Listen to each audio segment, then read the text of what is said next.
Хөөрхий бүсгүй хайртай Япон цэргийнхээ сүнстэй шүн болгон уулздаг байжээ. Сэлэнг аймгийн Сүхбаатар хотын зүүн хойд уулын ингэрт 100 гаруй Япон цэргийн булш байдаг. Дэлхийн 2 дугаар дайны дараа олзлогдсон Япон цэргүүд Монгол улсад олон арван барилга байгууламж барьж ихийг хийж бүтээсэн билээ. Төрийн ордон, гадаад явдлын яам, элдв өчир кино театр, инх тайвны гүр, дуурийн театр гэдэл тоочоод байвал маш олон. Харин Сэлэнг нутагт мөнх нойрссон тэдгээр Япон цэргүүдийг Сүхбаатар хот дахь гурилын үйлдвэр, шүдэнцний үйлдвэр зэргийг барьсан гэж нутгийнхан ярьдгийн билээ. Шүдэнцний үйлдвэрийг барьж байсан залуухан Япон цэрэг Като тэр хавьд амьдардаг цэцгээ бүсгүүд сэтгэл алдран дурлжээ. Цэцгээш гэсэн Катод муугүй. Анх тэдний танилцсан түүх их сонио. Залуу цэрэг ойролцоох худгаас ус авах ажилд байнга томилогдно. Нэгэн удаа ийн ус авах гэж яваад худаг дээр цэцгээтэй анх учирчээ. Хасын цагаан царай, давхраатай алагнууд, ягаахан уруул, гойлог сайхан бие Катогийн харцыг шууд булаасан аж. Като ч өөрөө өндөр нуруутай, цэвэрхэн цагаан царайтай, сайхан залуу. Урд нь дандаа цэцгээгийн дүүнээр усаа авдаг байсан бөгөөд энэ удаа дүүнэр нь байхгүй байсан тул цэцгээ арга буюу худаг дээр ус авахар ирсэн байна. Като цэцгээгийн усны том сав руу заагаад "Чиний хүү? Би чамд туслая. Гэр чинь хаана байдаг вэ?" гэж Японоор асуухад цэцгээ дэмэл өөдөөс нь дүрлийтл харж зогслоо. Като усаа нөхөд дээр аваачиж өгчхөөд хэдхэн минутын дараа гүүгээд ирлээ. Цэцгээгийн усыг дамнасаар хашааны гадаа ирэхэд "Аав ээж харчихна. Чи бушуухан яв" гэж цэцгээ дохиод түүнийг хөөлөө. Энэ өдрөөс хойш цэцгээ усанд явах дуртай болж Каточ тэдний хашаа хаваар эргэлтэх нэгслээ. Охин нь олзлогдсон Япон цэрэгтэй уулзаад байгааг мэдсэн хөршин авгай цэцгээгийн ээжтэй уулзаж хов зөөв. Цэцгээ сайхан охин очиж олзлогдсон Япон цэрэгтэй уулзаад байхдаа яадаг юм? Тэднийг уулзаа зогсож байхыг нь би хоёр нүдээр олон удаа харлаа. Япончууд яах вэ? Энэ барилгаа дуусгаад яваад өгнө. Харин охин чинь Япон цэргийн шээстэйгээ тоцрох уу? Амтэн хүн юу гэх юм те? Охиныхоо энэ явдлыг хурдан зогсоомор юм да гэж зөвлөжээ. Хүн гэж хорих тусам зүтгэдэг хачин авиртай амтэн. Цэцгээ аав ээж нь хорж загнах тусам Катог дотроо өгүүлэн мөрөөднө. Хэд хоногийн дараа аавынхын хөдөө байдаг ихч нас барж аав ээж хоёр нь тийшээ явж цэцгээ дүүн нарын хамт үлдлээ. Энэ 7 хоног цэцгээгийн хувьд мартагдашгүй аз жаргалтай өдрүүд байлаа. Хоёр залуу бие биедээ ухаангууд дурлсан байв. Като монгол хэл мэдэхгүй, цэцгээ японоор ярьж чадахгүй. Тэд бүгдийг харцаараа ярьдаг байсан гин. Дээр нь нэмээд дохио зангаа хэрэглэнэ. Като шөнийн 1 цагийн үед ирж цэцгээгийн хаалгыг нууц дохиогоор 3 тогшино. Тэр үед зуны дулаахан өдрүүд байсан болохоор залуу хос амбаарт орж үүр цайтал бие сэтгэлийн жаргал эдэлдэг байлаа. Хин хинийхээ хэлийг мэдэхгүй тэд жаргалтай мөчийнхөө дараа дэмэл хэнгэнтэл санаа алдаад тэврэлтэн хилтэж байгаад үүр цайлгана. Каточ төдөлгүй яваад өгнө. Энэ өдрүүдэд цэцгээ Катогоос хүүхэдтэй болсон байлаа.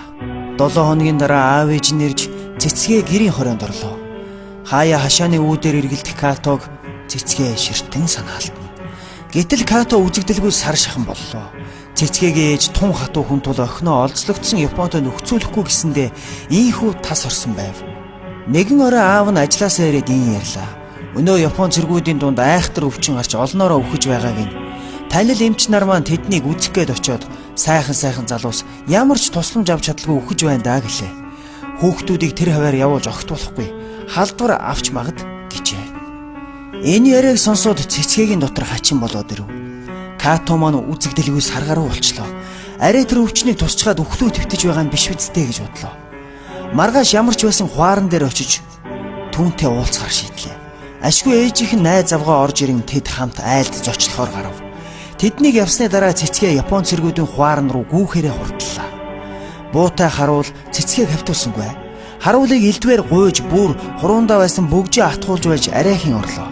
Замдаа тааралдах нэгэн Япон цэргээс Като гэж асуухад нэгэн майхныг заалаа. Өрөм, ааруул, боорцог болсон баадангаа барьсаар майханд оров. Нилээд хүнд өвчтөй бололтой 10 гаруй Япон цэрэг эвтэн.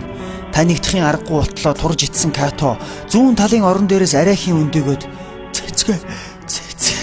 цэцгээ гэж дуутав. Цэцгээ Катог тэврэн авч сөрхөртөл байлаа. Като димэл цэцгээгийн үсийг илж хазар дээр нь ганц нэг үнсэн. Тэгж байтал харуулын цэрэг ирж цэцгийг майхнаас гаргаж явуулав. Үүнээс хойш Като цэцгээ хоёр уулзаж чадаагүй бөгөөд 7 хоноод Като нас барсан байна. Катогийн сүнс цэцгээд хорогджээ. Шүн дунд тэдний байшингийн цонхыг хэн нэгэн хүн тогшино. Энэ тогшилт бүгдэд сонсогдоно.